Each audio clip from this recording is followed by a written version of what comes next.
mengikuti pengawal, itu mereka mengawal keluarga Nabi. Dan mereka itu adalah thaqalain, dua pusaka yang ditinggalkan oleh Nabi kepada umat, yang jika kita berpegang kepada duanya, jangan salah satu ya, dua-duanya nggak sesat. Ente ngikuti Al-Quran tapi nggak ngikuti habaib, ente juga sesat. Karena kita semua adalah masyarakat yang tidak punya kewenangan, tidak punya hak untuk membuat kebijakan. Kita sama-sama orang kecil, kita harus kompak, kita harus saling bekerja sama.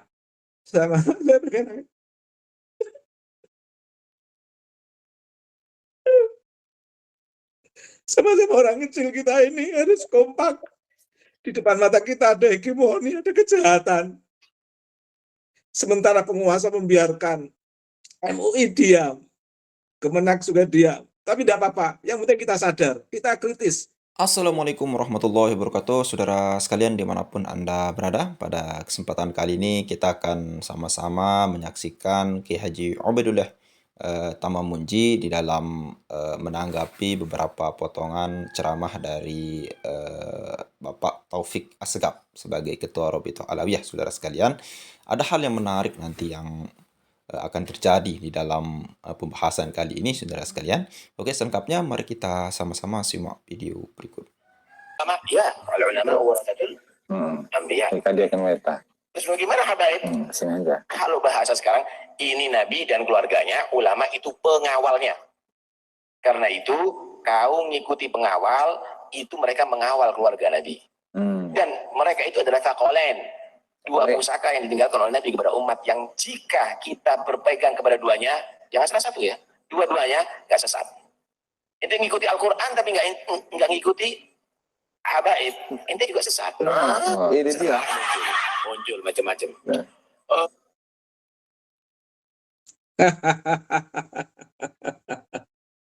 Itu video pertama. Video kedua. Bukan Ini video pertama, Mas. Itu dusta pertama, Mas. ya, ya. Ya. Ya, ini yang berikutnya. Mulai kapan jadi Nahdlatul Ulama ngajari benci Ahlul Bait itu mulai kapan? Wah, ini produk baru ini dulu model ini. Anda tahu Kiai Mas Imam, Anda tahu Kiai Khalil Bangkalan, Anda tahu Kiai Abdul Hamid, Anda tahu Kiai-Kiai besar. Mulai kapan ini kerucuk-kerucuk ngajari benci Ahlul Bait ini? Mulai kapan? Anda baca kitab ente? Nggak baca kitab, mau sok jadi kiai, bukan kiai ente, palsu kau. Wallahi palsu, kamu yang menyesatkan umat. Itu Taufik Assegaf yang palsu, ngaku-ngaku Ahlul Bait, Mas. Mulai kapan dia itu Ahlul Bait itu mulai kapan? Mulai kapan Ahlul Bait itu Habib itu mulai kapan? Palsu. Tapi saya nggak mau bersumpah seperti dia, Mas. Iya, mereka gampang sekali wallahi gitu ya. Iya, kapan Habib, mulai kapan Habib Ahlul Bait itu kapan? Palsu itu, bukan Ahlul Bait itu, Mas. Palsu itu. Oke, teruskan Mas Rifi. Ya, ini yang ketiga nih. Itu tadi kan mulai kapan? Ini mulai kapan juga ini. Coba. Ngaku ahli sunnah wal jamaah ngajarkan benci sama habaib. Mulai kapan? Mulai kapan? Ngaku ahli sunnah wal jamaah ngajarkan benci sama habaib. Mulai kapan? Anda karena hanya kepentingan sesaat, Anda sudah fitnah habaib kemana-mana sekarang.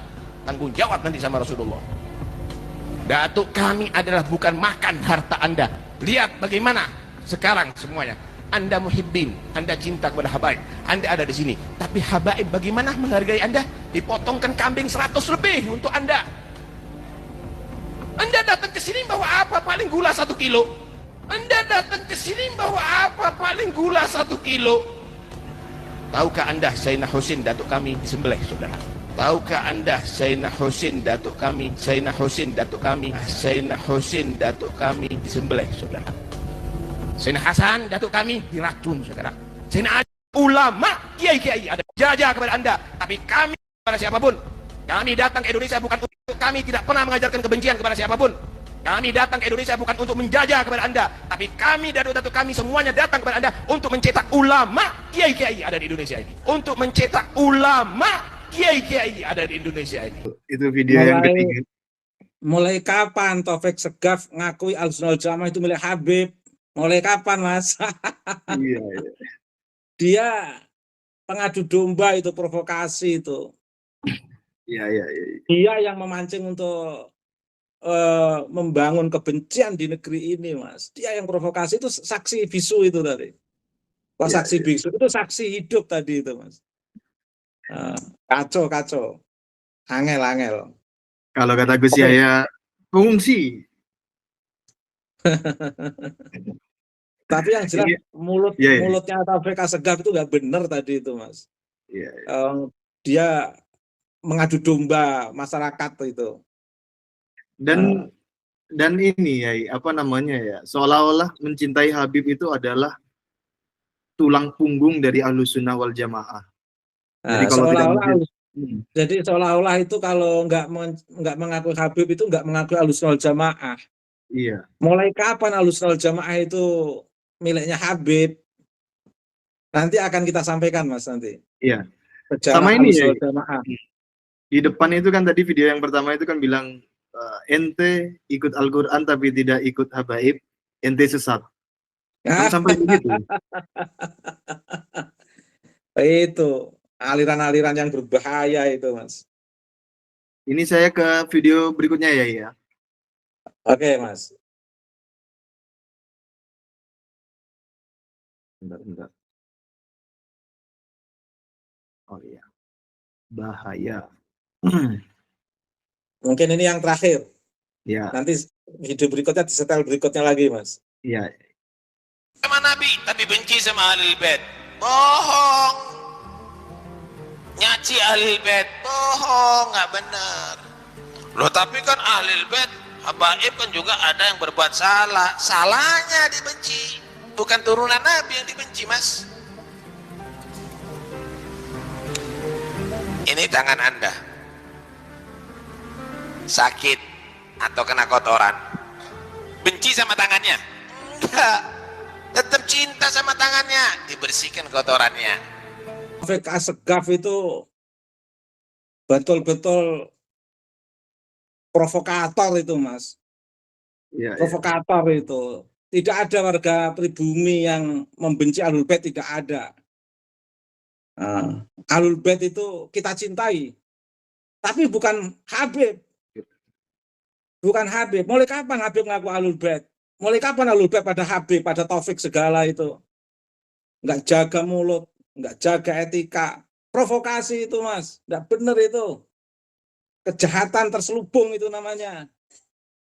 Mulai kapan Habib jadi Ahlul Bait itu? Mulai kapan Ahlul Bait Habib itu? Mulai kapan? Itu memancing emosi marah pribumi itu. Enggak Ahlul Bait ngaku-ngaku Ahlul Bait. Dusta itu. Dusta itu ngaku-ngaku Ahlul Bait.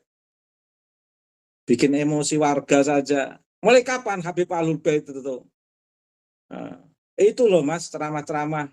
Enggak Ahlul Bait ngaku-ngaku Ahlul Bait. Istilah Ahlul Bait untuk legitimasi mendapatkan kesucian dari umat atas dirinya. Luar biasa itu. Itu saya kira jelas lah siapa yang provokasi, siapa yang adu domba, siapa yang mendistorsi teks itu, Mas.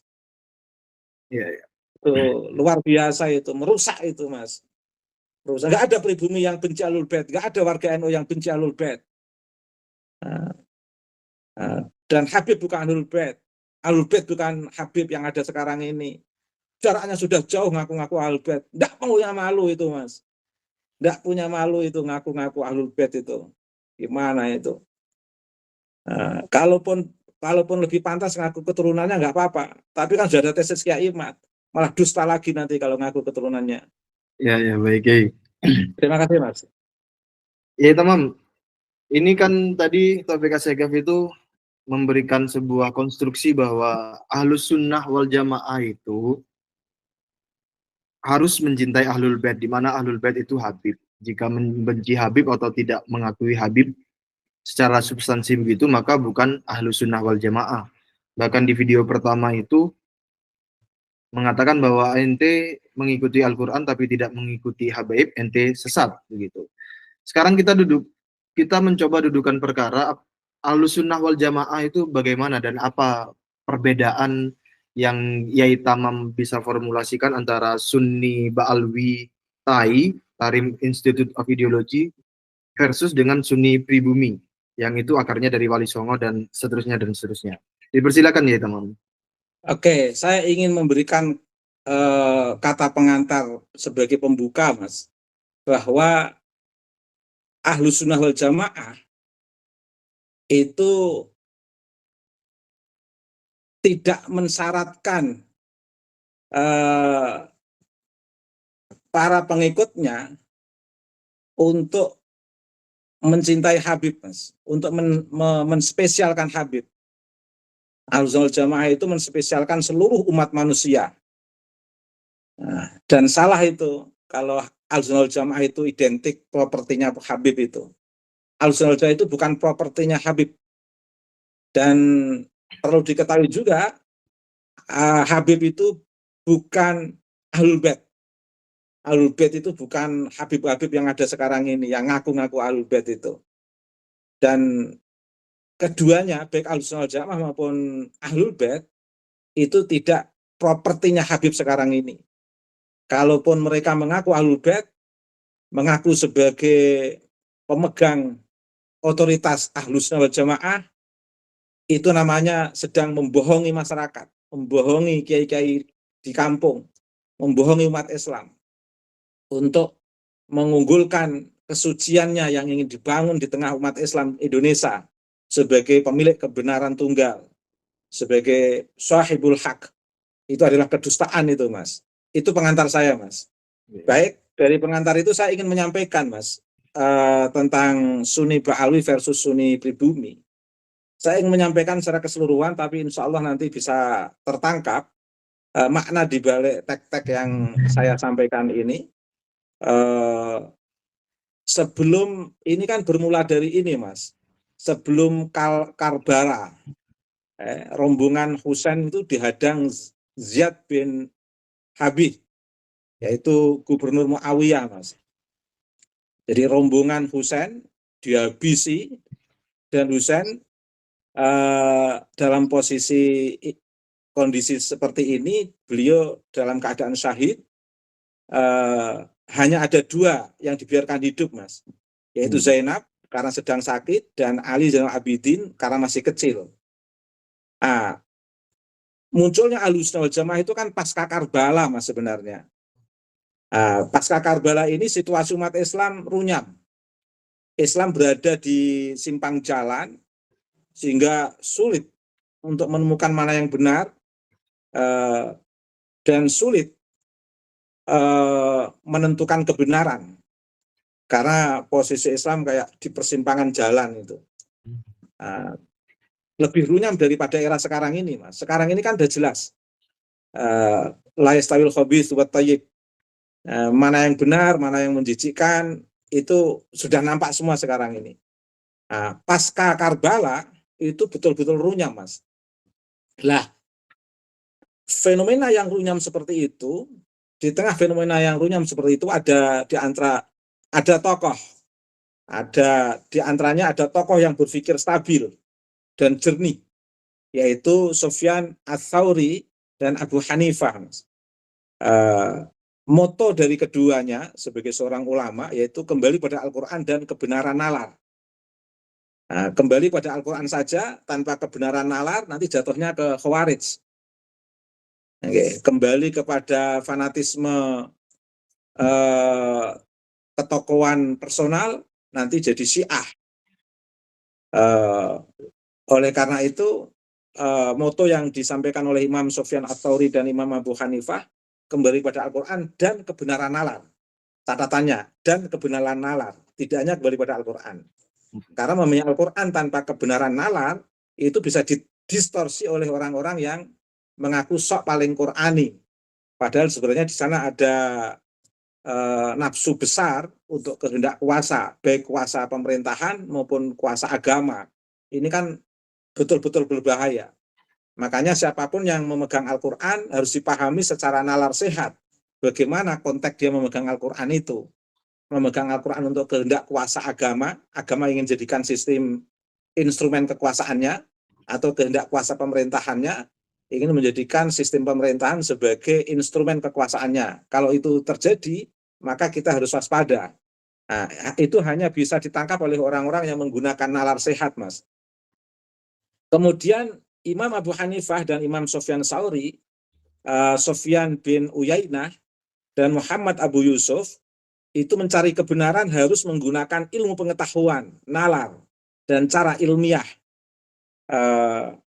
Dan kalau mencari kebenaran sudah dengan cara ini, yaitu ilmu pengetahuan, nalar, dan cara ilmiah, maka orang akan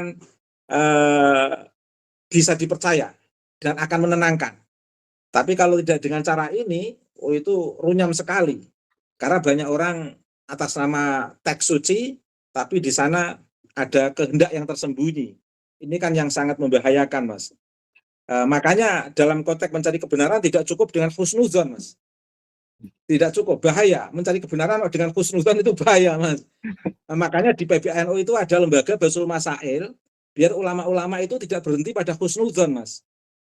Semua perkembangan sosial, problem-problem sosial yang berhubungan dengan keberagamaan umat atau langsung berhubungan dengan agama, dengan batasan bermadzhab, itu dibasul masailkan, Mas. Biar ulama itu tidak berhenti pada husnudzon. Nah, kalau ada orang lewat, kita husnudzon nggak apa-apa. Tapi kalau udah jelas yang lewat itu maling, masih kita husnudzoni, kan jadi problem nanti, Mas. Jadi tidak cukup mencari kebenaran itu dengan husnudzon. Meskipun hal-hal sementara dengan husnudzon nggak apa-apa. Tapi dalam perkembangan yang bisa dimungkinkan untuk memahami dari perspektif ilmu pengetahuan dan nalar, harus menggunakan perspektif ilmu pengetahuan dan nalar sehat, Mas. Dari sini muncul ilmu bayan, ilmu burhan, dan ilmu irfan, Mas. Ilmu bayan itu terkait dengan bagaimana mengurai Al-Quran dalam konteks perspektif ubudiyah dan muamalah keseharian kita yang bersifat dogmatik. Kalau ilmu burhan itu lebih diarahkan pada ilmu kalam, kalau irfan itu terkait dengan ilmu tasawuf atau berpikir irfani, mempotensikan firosatal mukmin dari perspektif potensi yang dimiliki itu dalam konteks membaca pengetahuan secara langsung. Lah, kemudian Imam Abu Hanifah dalam konteks ini jelas Imam Abu Hanifah itu adalah orang pertama yang merintis cara berpikir Ahlus Sunnah wal Jamaah, Mas. Yaitu bagaimana hidup itu mesti harus tawasud, moderasi, tasamuh, toleransi, dan tawazun, berpikir yang seimbang. Jangan hanya sekedar husnudzon ini, Mas. Basisnya harus berbasis ilmu pengetahuan ini. Kemudian dalam konteks kekuasaan, Al-Mutawakkil yang mendapatkan gelar Nasirus Sunnah, pembela mazhab Ahlus Sunnah. Jadi pertama yang dikenal sebagai perintis cara berpikir Ahlus Sunnah wal Jamaah itu Imam Abu Hanifah. Dan dalam konteks kekuasaan, seorang penguasa yang mendapatkan label sebagai sosok yang menghidupkan sunnah atau Nasirus Sunnah atau mazhab pembela mazhab Ahlus Sunnah, yaitu Al-Mutawakkil. Puncak kemunculan atau kekuatan Sunni itu pada masa Abu Hasan. Saat Abu Hasan ingin menyelamatkan sistem atau cara berpikir yang dirintis oleh Abu Hanifah, Al-Muhasibi, dan Ibnu Kullah. Makanya sampai sekarang terkenal tokoh Ahlus Sunnah wal Jamaah itu Abu Hasan Al-Asy'ari, Mas. Dan itu bukan Ba'alwi loh, Mas. Al-Asy'ari itu bukan Ba'alwi. Bukan Ba'alwi ya, bukan Habib ya? Bukan. Ahlus Sunnah wal Jamaah itu bukan propertinya Ba'alwi. Termasuk juga Imam Abu Hanifah bukan Ba'alwi juga. Dan nama-nama imam yang saya sebutkan tadi tidak ada yang Ba'alwi, Mas. Jadi tidak propertinya Ba'alwi. Berarti sanad ilmu kita tidak pada Ba'alwi ya? Iya. Tidak pada Ba'alwi. Ba'alwi justru bersama-sama kita mengambil sanad tokoh-tokoh tadi dalam konteks Ahlus Sunnah wal Jamaah, Mas. Ya. Jadi sama-sama sebenarnya. Tidak ada yang lebih memiliki privilege dalam konteks Ahlus Sunnah wal Jamaah antara Sunni Ba'alwi dan Sunni pribumi. Sama-sama sebenarnya, Mas. Tidak ada yang memiliki privilege di antara Ba'alwi dan pribumi dalam konteks Ahlussunnah wal Jamaah. Kemudian Abu Hasan al-Asy'ari bekerja sama dengan pemerintah dinasti Abbasiyah, tersebar secara resmi. Dari situ kemudian tersebar secara resmi adanya mazhab Ahlussunnah wal Jamaah.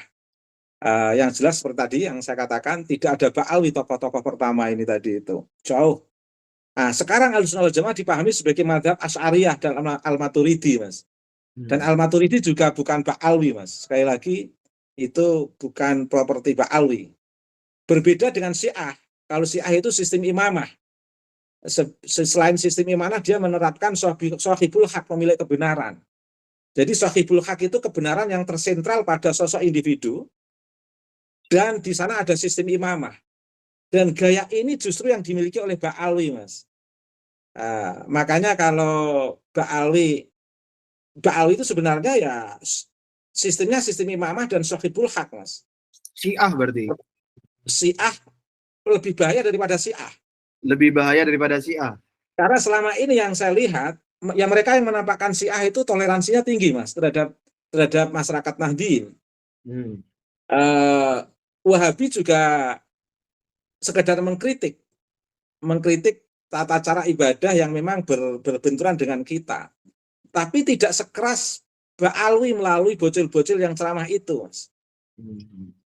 Saya belum menemukan dari Syiah yang sekarang ada ini dan Wahabi yang begitu keras seperti Rizik Syihab sampai nantang mubahalah Gus Dur, sampai bocil-bocil Ba'alwi yang arogan dengan buku sertifikat nasabnya itu dan pidatonya dan kurafatnya itu lebih mengerikan, Mas. Syiah punya ajaran yang tidak dipublikasi, Wahabi dipublikasi, tapi mereka tetap bersandar pada Quran hadis meskipun perspektif analisis dan pendekatannya berbeda dengan Sunni pribumi. Tapi Ba'alwi itu sudah betul-betul konfrontatif, berani konfrontatif terhadap Sunni Ba'alwi, Mas. Sunni pribumi.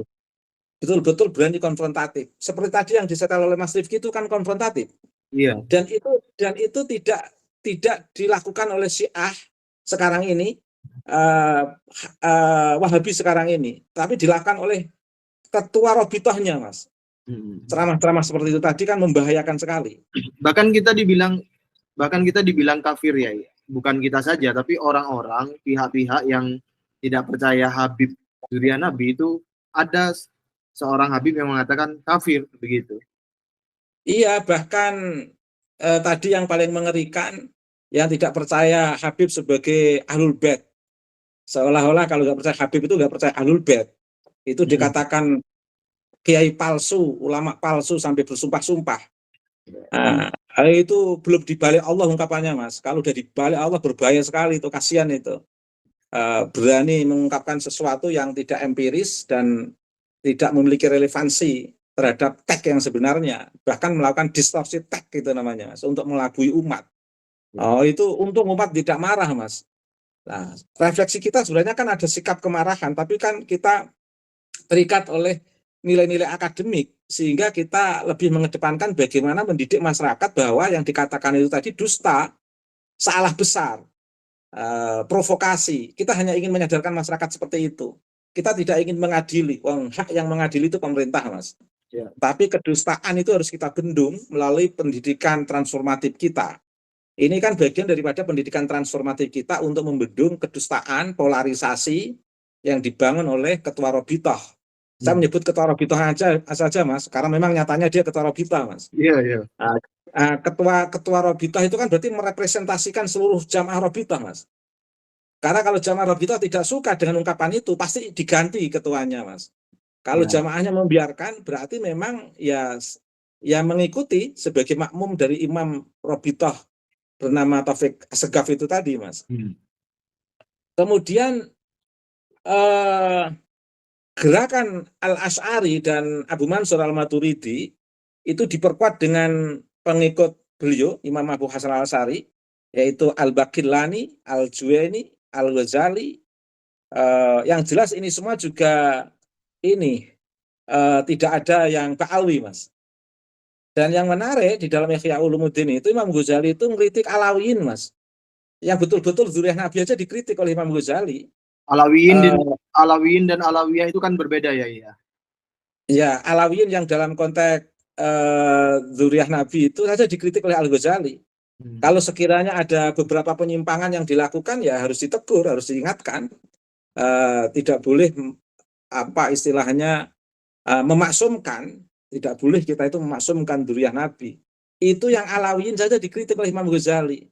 Apalagi yang sekedar ngaku-ngaku dan tidak terkonfirmasi menurut tesis Kiai Imad, Ba'alwi ini. Masa kita nggak mau mengkritisi, masih tetap husnudzon? Kan repot sekali kalau perspektif itu berlanjut, Mas. Kasihan umat kita, kasihan umat kita. Kemudian konsep dasar dari Ahlussunnah wal Jamaah itu kan ma'ana alaihi wa ashabi, yaitu semua orang berhak menghubungkan dengan Ahlussunnah wal Jamaah ini, tapi tidak boleh mengklaim sebagai pemilik tunggal Ahlussunnah wal Jamaah. Seperti kalau nggak mengakui Habib berarti putus sanad Ahlussunnah wal Jamaahnya. Oh itu kan ngaco dan balau itu, Mas. Luar biasa itu. Dan konsep Ahlussunnah wal Jamaah itu kan kelihatan dari kondisi fikih itu kan mengapa kita itu mengambil Syafi'i. Karena Imam Syafi'i itu adalah sosok imam dalam bidang fikih yang betul-betul mengambil jalan tengah. Perspektif antara perspektif pemikiran Imam Hanafi dengan perspektif pemikiran Imam Hambali. Itu Imam Syafi'i mengambil jalan tengah. Kalau Imam Hanafi itu kan menggunakan nalar itu dominan, kalau Hambali itu teks hadits dominan. Nah, Imam Syafi'i mengambil jalan tengah itu, Mas. Itu ciri Ahlussunnah wal Jamaah. Kemudian dalam konteks ilmu kalam kan kita mengambil Abu Hasan al-Asy'ari dan Abu Mansur al-Maturidi. Itu juga mengambil jalan tengah antara kelompok Mu'tazilah kiri, pikiran kiri kalam yaitu Mu'tazilah, pikiran kanan kalam yaitu dalam konteks ini Qadariyah misalnya. Nah, Abu Hasan al-Asy'ari itu mengambil jalan tengah. Kemudian dalam konteks tasawuf kan Al-Ghazali juga betul-betul jalan tengah, Mas. Al-Ghazali itu jalan tengah, tidak mengikuti Imam Maksum, juga tidak jatuh pada imam-imam yang satu had. Imam Ghazali itu mengkritik Imam Maksum, orang yang menganggap imam yang seolah-olah tidak punya salah, yang seolah-olah terjaga, yang seolah-olah maksum seperti Nabi, itu betul-betul ditolak oleh Imam Ghazali dalam perspektif tasawufnya Al-Ghazali. Dan konsep itu kan yang sekarang nampak sekali dari gelagat ceramah-ceramah bocil-bocil habaib yang nampak ingin disucikan, Mas. Dan Imam Ghazali juga ngeritik orang-orang yang mengaku-ngaku wali yang satu hat itu, bagaimana kita itu memandang orang itu pada sosok sufi yang memiliki keseimbangan, yang tidak jatuh pada sistem satu hatnya, juga tidak jatuh pada sistem kemaksuman. Karena kita tetap sebagai manusia yang memiliki kemungkinan salah, yang juga harus terkontrol, jangan atas nama wali dengan mengaku-ngaku mutawali yang seolah-olah jazab atau di luar perbuatannya di luar syariat harus dimaklumi karena itu makomnya makom lebih tinggi ya. Itu Imam Ghazali mengkritik sikap-sikap seperti itu, Mas. Iya. Sehingga di situ nampak Imam Ghazali pikirannya jalan tengah. Ini sebagai penutup, Mas. Sunni pribumi itu tidak bersifat rasis, Mas, dan hierarkis, serta tidak mempunyai perspektif orang suci. Nah, jadi semua orang itu al-insan makhluk khata' wa nisyan. Manusia itu tempat salah dan lalai, Mas. Tidak ada orang suci dan tidak rasis dan tidak hierarkis. Itu Sunni pribumi. Dan itu nampak sekali perbedaannya dengan Ba'alwi yang betul-betul nampak rasisme, dan itu bisa dilihat dari sistem pernikahan mereka. Siapa itu Ustadz Baharun juga mengatakan bahwa jangankan pengen lebih tinggi dari Habib seorang ulama, setara saja kalau bisa jangan, katakan begitu. Ya. Itu kan bentuk rasisme itu, Mas, atau menganggap mereka kelas kedua dan pribumi kelas ketiga itu kan bentuk rasisme dan sistem pernikahan.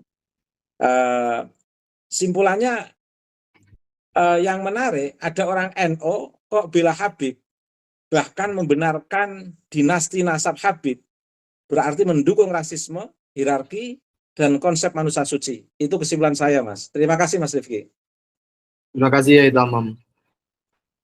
Ini pemaparan di part 1 ya teman-teman. Nanti kita akan bikin live lagi, mungkin 2, 3, atau 4 kali lagi untuk melanjutkan pemaparan-pemaparan berikutnya tentang Sunni Ba'alwi dan Sunni Pribumi. Itu apa bedanya, kemudian komparasinya, serta bagaimananya.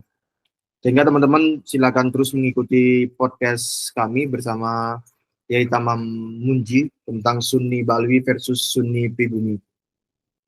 Kita sekarang beralih membacakan suara-suara dari publik. Nanti Yai Tamam silakan langsung merespon jika ingin langsung merespon suatu komentar Yai ya. Baik, Mas. Baik. Teman-teman mohon maklumnya saya tidak bisa membacakan semuanya ya. Pusaka Nusantara, Kabib T4, tanda seru. Kabib Tai ini artinya. Kemudian Dewi Firlistin, jangan basa-basi, klan Ba'alwi bukan Islam. Gimana ya? Klan Ba'alwi masih masuk Islam atau tidak ya? Saya masih mengkategorikan Islam, Mas. Mereka Muslim, bukan kafir. Tetapi saya membaca mereka mengkafirkan kita, Mas. Iya.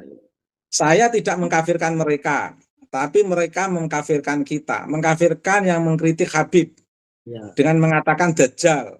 Dajjal itu kan kafir, Mas. Ya. Kalau ada yang mengatakan yang mengkritik Habib itu Dajjal, berarti kan menganggap yang mengkritik Habib itu kafir, Mas.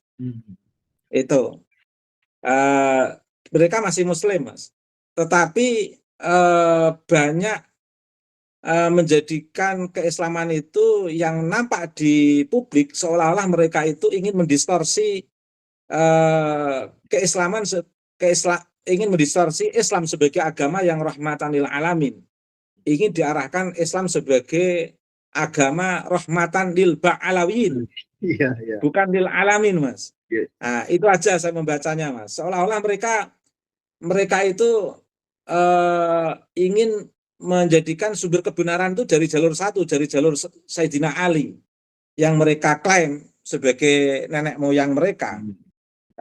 Seolah-olah sumber-sumber yang lain itu tidak menjadi legitimasi gerakan mereka. Legitimasi gerakan mereka kan selalu mengatakan datuk kami Hasan Hussein, datuk kami, seolah-olah itu menjadi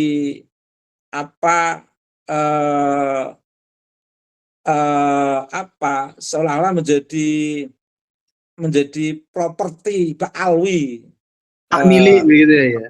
hak milik Ba'alwi, seolah-olah yang lain tidak memiliki, dan dia seolah-olah juga mengabaikan yang lain. Kalau mereka menampakkan cinta sahabat itu sebenarnya hanya basa-basi, Mas. Mengapa saya katakan basa-basi? Karena mereka gini, mereka lebih menampakkan Sayyidina Abu Bakar saja menghormati Sayyidina Ali. Karena di situ ada hubungannya dengan Nabi. Tapi mengapa mereka tidak menampakkan Sayyidina Ali juga menghormati Sayyidina Abu Bakar? Tidak menampakkan itu. Tapi itu pun patah setelah adanya tesis Kiai Imad. Nyatanya mereka juga tidak ada hubungannya dengan Sayyidina Ali. Hanya menjadikan Sayyidina Ali sebagai legitimasi gerakan Ba'alwi sebagai umat yang unggul, umat yang memiliki keistimewaan sebagai cucu Nabi, padahal tidak. Dan itu hanya untuk nakut-nakuti yang lain. Ya, apa ya, izin masuk ya? Boleh masuk ya? Iya, Mas. Ya, oke. Ba'alwi masih Islam lah, katakan gitu. Tapi bukan Ahlussunnah wal Jamaah kan? Kalau saya melihat mereka itu lesannya selalu mengatakan Ahlussunnah wal Jamaah, Mas. Tapi prakteknya bukan Ahlussunnah wal Jamaah. Iya. Nanti lebih kelihatan di kajian ekstremisme Ba'alwi, Mas. Iya. Nanti kelihatan sekali. Karena ciri dasar dari Ahlussunnah wal Jamaah itu kan seperti yang disampaikan oleh Imam Abu Hanifah, Imam Abu Hasan al-Asy'ari, dan tokoh-tokoh yang saya sebutkan tadi, itu kan arahnya kan ke berpikir yang moderat, Mas. Sehingga semua diakomodir dalam ruang keberagamaan yang bisa menghubungkan dengan ma'ana alaihi washabi. Ya. Jadi semua orang berhak menghubungkan dengan kata ma'ana alaihi washabi tanpa ada privilege di sana. Tapi Ba'alwi kan ingin menspesialkan, ingin memprioritaskan atau ingin mengunggulkan ruang ma'ana alaihi washabi itu, Mas. Baik, Yai. Iya. Itu nanti kita simpan di pertemuan berikutnya ya. Iya. Ya. Jadi teman-teman nanti ikuti lagi ya pembahasan dalam ruang lingkup ini. Javanesia Adventure, selamat datang humanisme dan rasionalisme Nusantara. Renaissance Amin. Nusantara. Keren. Itu istilah yang bagus, Mas. Iya. Karena kita arahnya ini berpikir sehat. Berpikir humanis, penuh kemanusiaan, Mas. Iya. Rumah jam kuno Sidoarjo, lisan topik emang parah. Tier 6, kambingnya dari Muhibin. Oh, ini yang ditanya dia. Rumah jam kuno Sidoarjo, konser sholawat, tiket masuk 20.000. Ya, itu ada ya yang video itu terbaru. Itu kan sangat menyakiti Rasulullah itu, Mas. Itu sangat menyakiti Rasulullah. Ulama-ulama Sunni pribumi itu sholawat itu untuk mengiringi pengajian, Mas, untuk mengiringi pencerahan seorang kiai, memberikan pembebasan kepada masyarakat, mencerahkan pada masyarakat. Sebelum kiai ceramah diiringi sholawat Nabi dan tahlilan. Nah, sekarang sholawat Nabi menjadi brand Sunni Ba'alwi untuk membuat konser. Jadi brand Sunni Ba'alwi untuk membangun ideologisasi Ba'alwi, Mas. Iya. Jadi rata-rata industri panitia, juga. Iya, rata-rata panitia itu membengkak, Mas, anggarannya. Tadinya sudah dianggarkan kepada satu tokoh. Tapi karena ada Habib-Habib yang lain ikut datang, akhirnya direkomendasikan untuk mendapatkan amplop-amplop juga semua Habib-Habib yang datang itu. Dan rata-rata panitia itu membengkak, Mas. Membengkak rata-rata. Baik, saya lanjutkan nih. Madura Global, ulama mana yang sudah Anda bangun? Ini maksudnya adalah ceramah ke Taufik Asyagaf yang Datuk kami datang ke sini untuk mencetak ulama dan kiai pribadi. Lalu Ruslan, kasihan kambing-kambing biaran Pak Taufik pada bengong ya, hidungnya sudah ditutup. Di Ayor, sikap imigran Yaman kalau begitu terus dan dibiarkan, lama-kelamaan Islam tak akan lagi menjadi rahmatan lil alamin atau ramah dalam kurung indah. Berikutnya tidak akan ada yang tertarik dengan Islam. Saya jadi ingat tentang imigran Yaman ini, Mas. Tesis Kiai Imad manfaatnya luar biasa, Mas. Termasuk juga kajian filologi Prof. Nahim Ali dan Dr. Sugeng, DNA Dr. Sugeng itu manfaat sekali. Karena ini kalau nggak ketahuan, kalau nggak kita kritisi, itu bisa jebol. Karena ada indikasi, itu nanti kebenarannya tergantung pemerintah itu, ada indikasi akan terjadi migrasi besar-besaran dari Yaman ke Indonesia, Mas. Nah, ini kalau nggak kebongkar fenomena siapa Habib, nanti betul-betul Indonesia itu seperti kondisi Yaman yang diklaim sebagai negara Habib, sebagai bangsa Habib. Sekarang ini aja mereka sudah mengklaim Indonesia milik Tarim. Itu kan sebenarnya pengantar, Mas. Nanti realitasnya itu setelah berhasilnya migrasi besar-besaran di Indonesia. Karena Habib di Indonesia kalau sebelum ada tesis Kiai Imad kan nggak kerja pun makan kan, Mas. Iya. Mereka menyalahi, monggo Mas. Monggo, silakan. Mereka menyalahi ini, Mas, menyalahi konteks fikih kita. Kalau Habib itu kan nggak boleh nerima zakat sedekah. Tapi mereka itu keliling kemana-mana minta sedekah, itu gimana itu? Iya. Kalau Habib dalam makna zuriyah Nabi begitu ya. Iya. Itu agak mereka itu kan mengatakan sebagai zuriyah Nabi, tapi melakukan seperti itu kan bertentangan juga sebenarnya, Mas. Dan harus hati-hati ini karena ada gejala akan terjadi migrasi besar-besaran dari Yaman ke Indonesia ini, Mas. Semoga tidak terjadi, Mas. Mudah-mudahan pemerintah memitigasi hal tersebut ya. Monggo Mas, lanjutkan Mas. Sebentar. Ini di Ayor. Hingga pada akhirnya akan banyak yang murtad karena imigran Yaman. Iya ya, kalau saya menganalisis ya, andai zero resisten, artinya tidak ada resistensi dari pribumi Nusantara terhadap ajaran dan pergerakan dari klan Habib Alwi. Iya. Itu secara kalkulasi itu akan banyak yang murtad. Ya. Oh iya, orang mereka itu sudah berani mengatakan khurafat itu seperti karomah, Mas. Ajaran-ajaran khurafat kan mereka sebut sebagai bentuk karomah. Padahal itu kan khurafat atau disebut karomah. Mereka nggak bisa membedakan antara karomah dan khurafat. Habib Hanif itu menganggap khurafat itu sebagai bentuk karomah. Kalau nggak percaya khurafat mereka berarti nggak percaya karomah. Itu kan logika untuk mencari pembenaran sohibul haknya itu tadi. Kalau tidak percaya karomah mereka, Wahabi, kafir, luar Islam, Bukan tidak percaya karomah mereka, Mas. Tidak percaya khurafat mereka, nggak percaya khurafat mereka. Iya. Bahaya sekali itu. Dwi Setiono, itulah ucapannya Pak Taufik, sama dengan ucapannya Pak Syekh. Masa Pak Rizik gurune NU? Dwi Setiono ngaku-ngaku cucu Rasulullah. Itu ada rambut Nabi Muhammad SAW. Habib itu suruh tes DNA. Di Ayor, Pak Taufik katanya alim alama ternyata memahami cinta. Saya berharap pada negara, Mas. Rambut-rambut yang dibawa Habib, yang mereka dakwakan, nisbatkan sebagai rambut Nabi, itu harus dites DNA-nya, Mas. Rambut-rambut itu harus dicek itu, kebenaran rambut itu. Betul nggak itu rambut Nabi? Kalau enggak, negara berarti membiarkan kejahatan terselubung atas nama agama, atas nama rambut Nabi. Saya berharap MUI berbicara lah. MUI, Kemenak berbicara lah. Saya berharap begitu. MUI kan sudah kita datengin, tapi sampai sekarang juga tidak ada suara signifikan itu.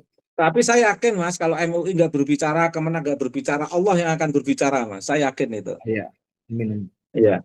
Lalu Ruslan, Habib sesat kok diikuti. Kami bukan orang bodoh. Paham? Ya, Habib sesat kok diikuti. Udas Fakot, Sirohim, Topik Segap Dobol, Wali Pentagon. Adi Channel, orang-orang tidak beragama dibungkus jubah. Purwanto, ulama pribumi lebih berilmu dan berbudi pekerti luhur. Beda dengan oknum Habib Alwi yang tukang bohong, adu domba, melecehkan, caci maki, palsukan makam leluhur pribumi untuk menghapus budaya Nusantara. Ya, itu namanya etnosida, teman-teman. Nanti kita suatu saat kalau timingnya sudah tepat, kita bahas tentang etnosida. Etnosida itu upaya pembunuhan, sudah termasuk upaya pembunuhan terhadap suatu bangsa. Dan itu akhirnya masyarakat pribumi pun kan paham kan mas sekarang ini. Orang yang dikatakan awam paham. Ya. Lalu Ruslan, Habib Musrik, jauhilah. Alina, Habib Semprul, Farul Rodioji, Cirebon Nima, Akbar Tamrin, sudah waktunya mereka kita ganyang. Mereka jangan kasih nafas. Culture Javanese, bedanya sangat kontras, hampir sama, tapi setelah mendalami, betul-betul kontras dan beda. Iya, secara zohir itu ritual Sunni pribumi dan Balwi itu nampak sama, tapi ketika kita telaah secara sisi psikologi, akidah atau belief system, cara berpikir, nilai-nilai, value, core value itu jauh berbeda kan ya. Beda, di kuburan, praktek di kuburan kan juga beda mas. Nah iya itu. Kita itu orang-orang Sunni jarang mencium-cium kuburan kan jarang mas. Ya paling pegang patok, terus pegang makam, itu biasa lah. Tapi kalau sampai mencium-cium dan lain sebagainya seperti seolah-olah didramatisir itu kan jadi nggak enak itu mas. Dan bagi orang yang di luar NU mungkin ya, di luar NU itu nampaknya sama antara ziarah kuburnya orang NU atau Sunni pribumi dengan ziarah kuburnya Sunni Balwi. Itu kan akhirnya nampak sama, akhirnya kita disama-samain gitu, padahal berbeda. Iya. Kan akhirnya kita ikut kena getahnya istilahnya mas. Ikut kena getahnya perbuatan Ba'alwi yang berlebih-lebihan begitu. Abdul Hanan, mungkin di tubuh NU sudah banyak kesusupan Ba'alawi, kesusupan atau kesurupan ya, harus di ru'yah itu. Lalu Ruslan, Kiai, apa benar Habib ini manusia yang paham syariat Islam? Gaya bicaranya kok gitu. Gimana ya? paham syariat Islam enggak? Banyak yang paham, Mas, tetapi kalah dengan kehendak kuasa, Mas. Kalah dengan kesombongan rasa sebagai cucu Nabi, Mas. Jadi keilmuan itu, orang itu kan kalau merasa mendapatkan keistimewaan dari agama dan dijanji akan masuk surga, itu kan cenderung nggak takut dosa dan cenderung lalai, Mas. Hanya itu aja, mereka lalai karena sohibul haq itu tadi, pemilik kebenaran, seolah-olah mereka itu sudah dijamin surga. Dan beberapa ceramah itu kan indikasinya ke sana, seolah-olah Habib itu dijamin surga, Mas. Ahmad Nuril Mubarok, banyak oknum para kabib bersembunyi di tubuh PBNU. Betul, betul. Ya, betul. Ahmad Nuril Mubarok, mari tegakkan kebenaran dan yang benar.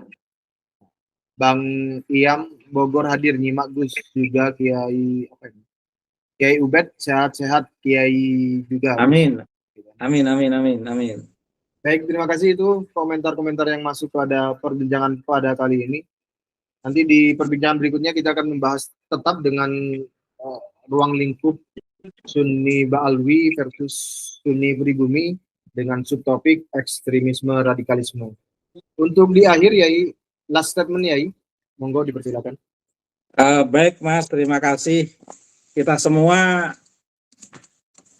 harus memahami bahwa dialog saya dengan Mas Rifki sore ini bukan untuk menghakimi, karena saya bukan hakim, bukan untuk memutuskan, karena saya bukan pemilik keputusan, tapi ingin memberikan edukasi kepada masyarakat bahwa di depan mata kita ada hegemoni yang menjadikan agama sebagai instrumen untuk membangun hegemoni di tengah umat, dan itu harus kita kritisi biar tidak sewenang-wenang di tengah kehidupan umat manusia yang harus kita bangun secara elegan, manusiawi, penuh keadilan dan persamaan. Jadi target kita dalam edukasi ini adalah untuk membebaskan masyarakat dari istilah tempo itu perbudakan spiritual, dan mencerahkan masyarakat bahwa di depan mata itu ada sesuatu yang harus kita pahami secara kritis. Hanya itu yang bisa kita lakukan sebagai masyarakat dan rakyat kecil, sama seperti saya, karena kita semua adalah masyarakat yang tidak punya kewenangan, tidak punya hak untuk membuat kebijakan. Kita sama-sama orang kecil, kita harus kompak, kita harus saling bekerja sama.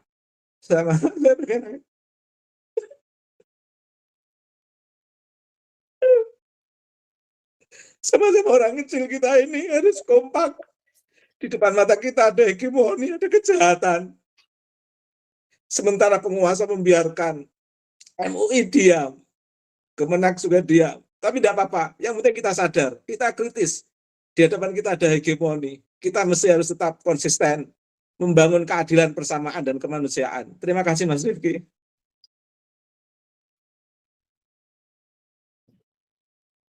Maaf, Mas, saya kok terbawa perasaan saya. Ya, sebenarnya saya juga menyimpan gejolak emosi yang sama, ya. Dan mungkin kita semua menyimpan gejolak emosi yang sama. Dan kita sekuat mungkin mengatur bentuk ekspresi kita keluar, kan begitu ya. Tapi bagaimanapun kita menahan-nahannya itu kan pasti ada suatu limit psikologi tertentu, dan tidak hanya kita, mungkin juga masyarakat pasti memiliki limit psikologi tertentu gitu, yang belum terekspresikan secara terbuka gitu. Ya.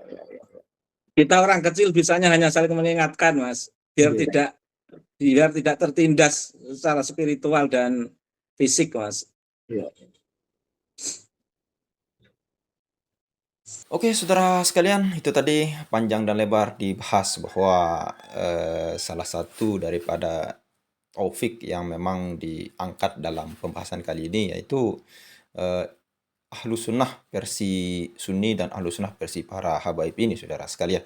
Nah, ada beberapa hal yang disampaikan oleh Kiai Haji Ubaidillah di dalam menanggapi daripada beberapa potongan-potongan video yang sedang diputar sama Mas Rifki tadi dari Bapak Taufik Assegaf. Yang pertama yaitu tidak mengikuti habaib tapi mengikuti ulama, itu juga termasuk sesat, gitu kata Bapak Taufik Assegaf. Ya, mungkin ini video lama ya, saudara sekalian. Nah, hal ini tentunya sangat berbahaya, saudara sekalian. Kenapa? Karena Bapak Taufik Assegaf ini menganggap bahwa barometer daripada kita itu sesat atau tidak tergantung dari habaibnya.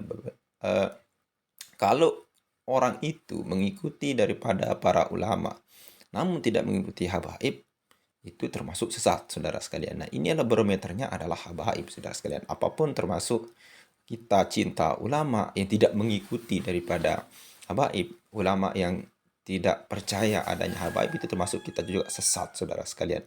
Nah, inilah ciri khas daripada para habaib ya. Itu gampang sekali menurut mereka itu mengatakan orang sesat, biadab, kurang ajar, apalagi mengatakan orang itu kafir dan sebagainya. Ini memang gampang sekali dari mulut mereka. Kebanyakan seperti itu, saudara sekalian. Kalau kita kiai-kiai UNU, kiai-kiai kita, saudara sekalian, itu jarang sekali. Bahkan apalagi sampai bersumpah, saudara sekalian, itu jarang sekali yang berani sampai wallahi, tallahi, wabillahi, itu jarang sekali, saudara sekalian. Kalau para habib ini ya kebanyakan dari video yang kita lihat itu kok gampang sekali, wallahi, billahi, tallahi, dan sebagainya. Itu yang mereka katakan, saudara sekalian. Nah, itu yang pertama. Yang kedua yang dikatakan oleh Pak Taufik Assegaf ini dalam video yang diputar tadi itu, saudara sekalian, itu mulai kafan, mengaku ahlu sunnah benci habaib, bertanggung jawab nanti sama datuk-datuk kami.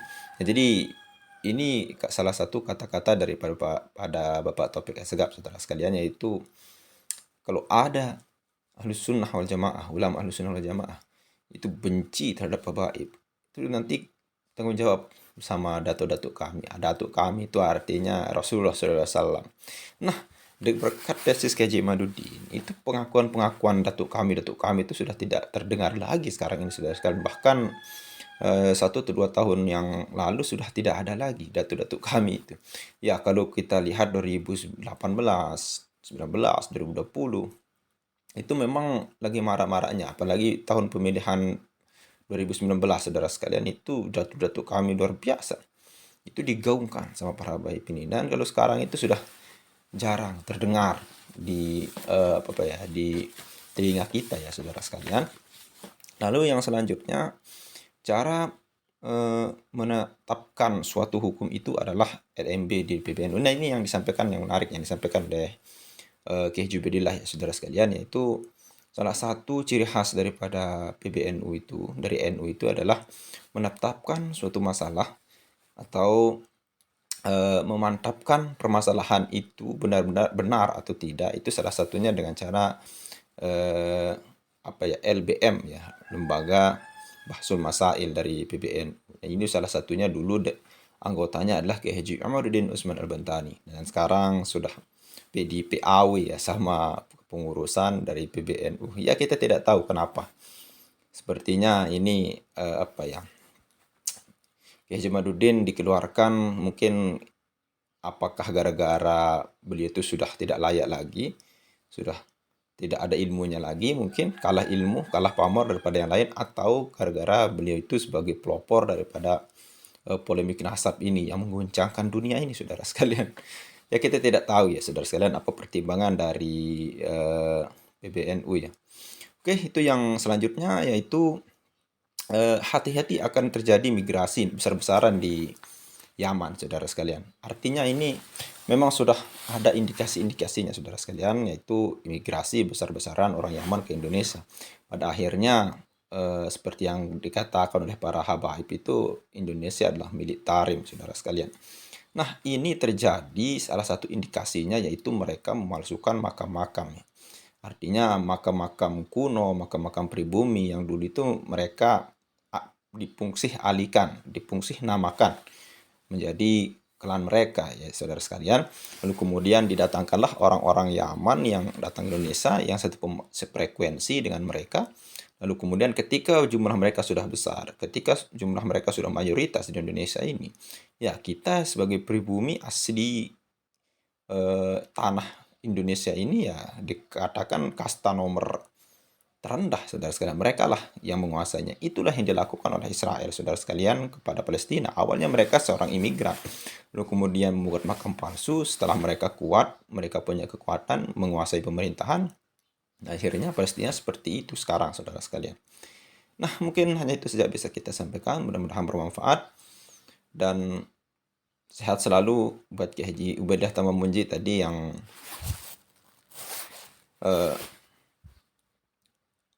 yang tadi sempat terbawa suasana ingin menangis ya saudara sekalian, karena sempat membahas tentang kita sebagai orang biasa tidak punya kekuatan untuk melegalitaskan atau mengesahkan hukum itu, peraturan itu ini.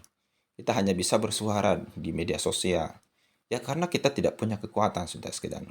Tohpun kalau kita ke PBNU bersikeras untuk LMB, ya LBM ya akan akan menjadi momok, bahkan kita dicap sebagai orang tidak jelas saudara sekalian.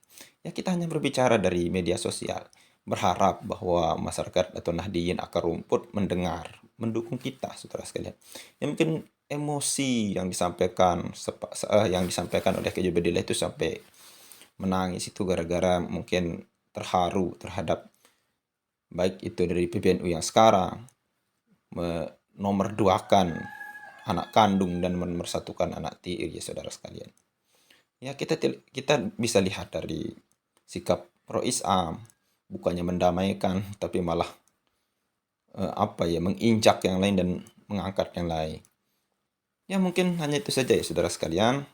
Mudah-mudahan Kiai Ubaidah tetap sehat dan Gus Fuad juga, kemudian Mas Rifki di dalam memberikan kita pencerahan saudara sekalian.